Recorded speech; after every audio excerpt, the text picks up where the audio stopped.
Sa off-season trade na nangyari na to para sa Lakers, ang unang naging hakbang ng mga to yung pagkuha kay DeAndre Ayton na isang malaking move nga raw para sa Lakers dahil nakuha nila ang starting caliber center na to na dating first overall pick sa isang free agency lang gamit ang buyout contract plus Jake Larabaya na isang stretch forward at versatile shooter at hindi man siya superstar signing pero nakikita ng Lakers ang malaking potential bilang role player na makakapagbigay ng spacing sa offense. Sinundan agad yan ng pag-sign nitong si Marcus Smart, isang defensive specialist at malaking bagay ang pagiging leader at toughness na dala niya sa Lakers lalo na sa perimeter defense at ayon sa mga analyst ang presence ni Smart ang makakatulong para hindi matuon lang kay Luka ang depensa at pagiging playmaker. At nag-resign dyan si Jackson Hayes ng 1-year contract na magiging backup center ni Ayton. Yan ang nakikita dyan Nasagot ng Lakers ang problema nila sa defensive depth mula sa front hanggang perimeter defense. Meron silang big man tulad ni Maxi Kleber na kayang pumuntos outside pero may issue pa yan hanggang ngayon sa foot injury niya.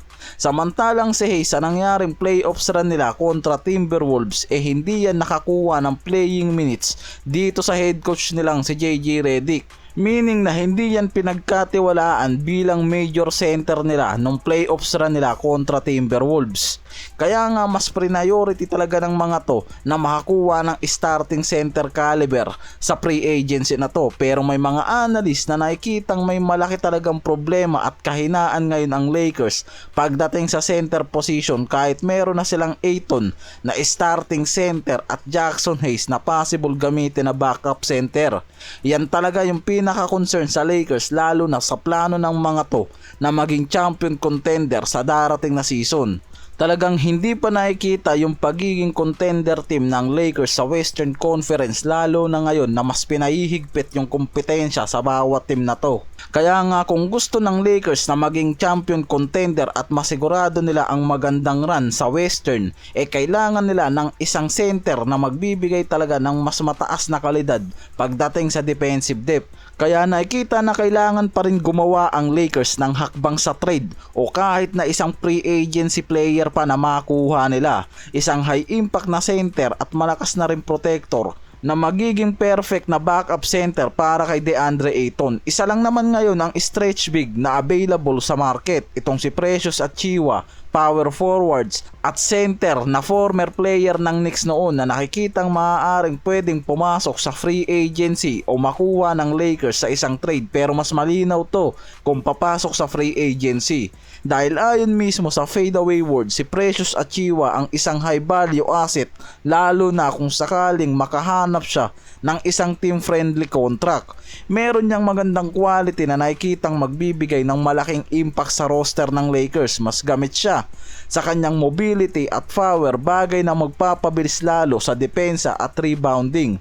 Kaya mas malaking tulong yan lalo na pagdating sa modern style ng NBA kung saan mas mataas naman talaga ang pangangailangan sa mga athletic bigs na mismong hinahanap ngayon ng Lakers. Nag-a-average yan sa Knicks nun ng 7.1 points, 6.3 rebounds and 1 assists kasama yung 50% na shooting sa field goal. Mula sa kabuang 106 games niya sa Knicks, pwede siyang makuha ng Lakers kung papasok yan sa free agency.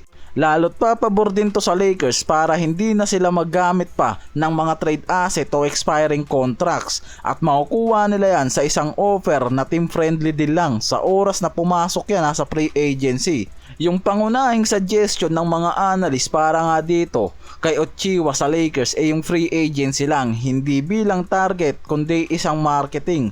Kaya kung makukuha ng Lakers yan sa free agency, paniguradong maliligtas pa rin ang mga trade asset nila ngayon lalo na yung mga expiring contract mga pare ko. Kung matutuloy na makuha ng Lakers itong si Precious Achiuwa sa isang team friendly deal na magiging backup center ni Ayton, same scenario kung sakali makukuha rin nila itong si Achiuwa sa parehong paraan sa pagkuha nila kay DeAndre Ayton.